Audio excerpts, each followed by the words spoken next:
हर बुधवार महिलाओं के लिए प्रार्थना। हर बुधवार को महिलाएं अपने लिए विशेष प्रार्थना कर सकती हैं। ये दिन आत्मनिरीक्षण, आभार व्यक्त करने और ईश्वर से मार्गदर्शन मांगने का एक विशेष अवसर हो सकता है। यहाँ कुछ प्रार्थना के विचार दिए गए हैं। तारांकन आभार। तारांकन हे परमात्मा, मैं आपको उन सभी आशीर्वादों के लिए धन्यवाद देती हूँ जो आपने मुझे दिए हैं। मैं एक महिला होने के लिए आभारी हूँ। तारांकन मैं अपने परिवार, दोस्तों और समुदाय के लिए आभारी हूँ। तारांकन मैं अपने स्वास्थ्य, बुद्धि और ताकत के लिए आभारी हूँ। तारांकन क्षमा। तारांकन हे परमात्मा, मुझे उन सभी गलतियों के लिए क्षमा करें जो मैंने की हैं। मुझे एक नई शुरुआत करने का अवसर दें। तारांकन मैं उन सभी लोगों से क्षमा मांगती हूँ जिन्हें मैंने चोट पहुंचाई है। तारांकन शक्ति और साहस। तारांकन हे परमात्मा, मुझे शक्ति और साहस प्रदान करें ताकि मैं जीवन की चुनौतियों का सामना कर सकूं। तारांकन मुझे अपने लक्ष्यों को प्राप्त करने के लिए प्रेरित करें। तारांकन मार्गदर्शन। तारांकन हे परमात्मा, मुझे सही रास्ता दिखाएं। मुझे अपने जीवन में सही निर्णय लेने में मदद करें। तारांकन मुझे दूसरों की सेवा करने के लिए प्रेरित करें। तारांकन सुरक्षा। तारांकन हे परमात्मा, मुझे और मेरे परिवार को हर तरह के खतरे से बचाएं। आप अपनी प्रार्थना को और अधिक व्यक्तिगत बनाने के लिए निम्नलिखित बातों को ध्यान में रख सकते हैं। तारांकन अपने शब्दों में प्रार्थना करें। आपको किसी विशेष प्रार्थना का पालन करने की आवश्यकता नहीं है। आप अपनी ही भाषा में प्रार्थना कर सकते हैं। तारांकन अपने दिल से प्रार्थना करें। प्रार्थना करते समय आपकी भावनाएं महत्वपूर्ण होती हैं। तारांकन नियमित रूप से प्रार्थना करें। प्रार्थना को एक आदत बनाएं। यहाँ एक सामान्य प्रार्थना का उदाहरण दिया गया है। हे परमात्मा, मैं आपको धन्यवाद देती हूँ कि आपने मुझे एक महिला बनाया है। मुझे शक्ति, साहस और बुद्धि प्रदान करें ताकि मैं जीवन की चुनौतियों का सामना कर सकूं। मुझे दूसरों की सेवा करने के लिए प्रेरित करें। मुझे क्षमा करें मेरी सभी गलतियों के लिए। मुझे एक नई शुरुआत करने का अवसर दें। आमीन। नशे की लत से मुक्ति के लिए प्रार्थना। हे परमेश्वर, मैं आपके सामने अपने हृदय की गहराई से विनती करता हूँ। मैं आपकी दया और कृपा के लिए आभारी हूँ। आज मैं आपके सामने अपने और उन सभी लोगों के लिए प्रार्थना करता हूँ जो नशे की लत से जूझ रहे हैं। हे प्रभु, आपकी शक्ति से ही हम सब कुछ कर पाते हैं। मुझे और उन सभी को इस लत से मुक्ति दिलाने की कृपा करें। हमें वह शक्ति प्रदान करें जिससे हम इस बुरी आदत को छोड़ सकें। हम जानते हैं कि आप ही हमारी एकमात्र शरण हैं। हमें अपने जीवन में सही रास्ता दिखाएं। हमें आपके करीब लाएं और हमारी आत्मा को शांति दें। हे प्रभु, हम आपसे प्रार्थना करते हैं कि आप उन सभी लोगों को मदद करें जो नशे की लत से पीड़ित हैं। उन्हें एक नया जीवन देने की कृपा करें। आमीन। प्रार्थना करने का कोई निश्चित समय या स्थान नहीं है। आप कहीं भी और कभी भी प्रार्थना कर सकते हैं। मुझे उम्मीद है कि यह जानकारी आपके लिए उपयोगी होगी।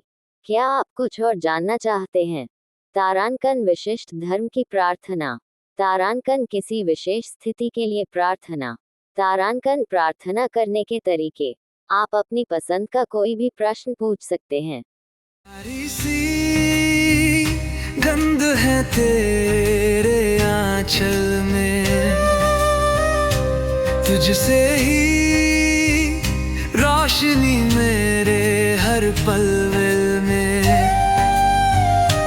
तेरे आशीष से मैं बड़ा हुआ, तू ही है मेरी जीवन की दुआ। पवित्र ममता महिमा, तेरे बिना सब सा जहां जहां। तेरी गोद है जन्नत मेरी, तू ही है वजह मेरी खुशी की।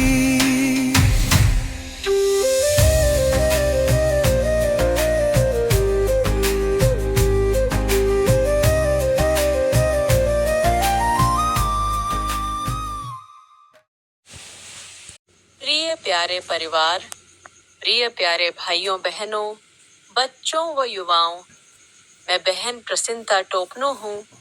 आज मई का 7वां दिन है, वर्ष का पास्का का चतुर्थ बुधवार। मैं प्रथम बार धर्म बहनों व आदिवासी बहनों के लिए प्रार्थना करती हूँ। हर बुधवार को माताओं, बहनों व बेटियों के लिए स्वाभाविक करते हैं। मेडअप कार्यक्रम में शामिल होने पर अधिकार लेती हूँ। मैं खूंटी जिले के तोरपापल्ली में वर्ष 2015 को अध्यापिका बनने का अधिकार मिला। 2 जनवरी 1991 को रांची में धर्म बहनों के रूप में मान्यता मिली हुई थी। रांची में अध्यापिका बनने का बालक बालिकाओं को संबोधित करते हैं। 28 जुलाई 1998 को आखिरी समारोह के लिए स्वाभाविक रूप में धारण किया। प्रथम बाइबल पद पर बोले। स्तोत्र पाठ अध्याय 39 पद। संख्या 8 में ये बोले, मेरे सब अपराधों से मुझे बचा, मुझे मूर्खों की निंदा का विषय न बना। मेरे सब अपराधों से मुझे बचा। यह भजनकार की परमेश्वर से अपनी क्षमा और दया की याचना है। वह जानता है कि उसने पाप किए हैं और उसे परमेश्वर की क्षमा की आवश्यकता है। मुझे मूर्खों की निंदा का विषय न बना। यह भजनकार की प्रार्थना है कि परमेश्वर उसे उन लोगों के सामने अपमानित न होने दें जो परमेश्वर का अनादर करते हैं। बॉडीन जानता है कि उसके पाप उसे उन लोगों के लिए उपहास का पात्र बना सकते हैं जो परमेश्वर पर विश्वास नहीं करते हैं। द्वितीय बाइबल पद पर बोले। यशायाह का ग्रंथ 26 पद संख्या 8 में बोले, हे यहोवा, हम तेरे न्याय के मार्ग में तेरी बाट जोहते आए हैं। तेरे नाम के स्मरण की हमारे प्राणों में लालसा बनी रहती है। हे यहोवा, हम तेरे न्याय के मार्ग में तेरी बाट जोहते आए हैं। यह वाक्य परमेश्वर के प्रति विश्वास और उनकी इच्छा के प्रति समर्पण को दर्शाता है। न्याय के मार्ग परमेश्वर की धार्मिकता और उनके द्वारा निर्धारित जीवन के तरीके को संदर्भित करते हैं। बाट जोहते आए हैं कि इसका अर्थ है धैर्य पूर्वक परमेश्वर के मार्गदर्शन और समय का इंतजार करना। तेरे नाम के स्मरण की हमारे प्राणों में लालसा बनी रहती है। यह वाक्य परमेश्वर के नाम और उनकी उपस्थिति के प्रति गहरी इच्छा को व्यक्त करता है। नाम के स्मरण का अर्थ है परमेश्वर के चरित्र, गुणों और कार्यों को याद रखना। प्राणों में लालसा बनी रहती है का अर्थ है परमेश्वर के साथ घनिष्ठ संबंध की तीव्र इच्छा। तृतीय बाइबल पद पर बोले। प्रथम पतरस अनपद संख्या 3 में बोले, हमारे प्रभु यीशु मसीह के परमेश्वर और पिता का धन्यवाद हो, जिसने यीशु मसीह के मरे हुओं में से जी उठने के द्वारा अपनी बड़ी दया से हमें जीवित आशा के लिए नया जन्म दिया। 1 पतरस 1:3 का तात्पर्य परमेश्वर की दया। यह पद हमें परमेश्वर की दया और अनुग्रह के बारे में बताता है। परमेश्वर ने हमें यीशु मसीह के माध्यम से उद्धार प्रदान किया, जो हमारी योग्यता के कारण नहीं, बल्कि उनकी दया के कारण है। यीशु का पुनरुत्थान। यह पद यीशु मसीह के पुनरुत्थान के महत्व को दर्शाता है। यीशु का पुनरुत्थान हमारी आशा का आधार है। जीवित आशा।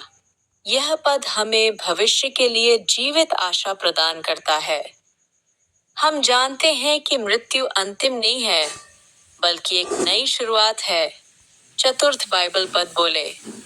नीति वचन अध्याय 25 पद संख्या 16 में पद।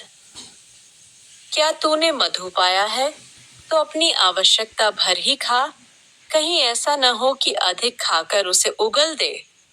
अर्थ, यह नीति वचन आत्म संयम और संयम के महत्व पर जोर देता है।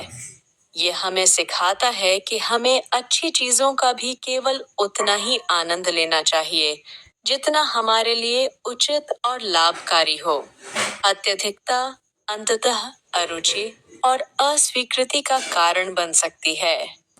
आखिरी बाइबल पद पर बोले, तीतुस का पत्र अध्याय 3 पद संख्या 15 में, जो मेरे साथ हैं उन सब का तुझे नमस्कार, जो विश्वास में हमसे प्रेम रखते हैं उन्हें भी नमस्कार। तुम सब पर अनुग्रह होता रहे।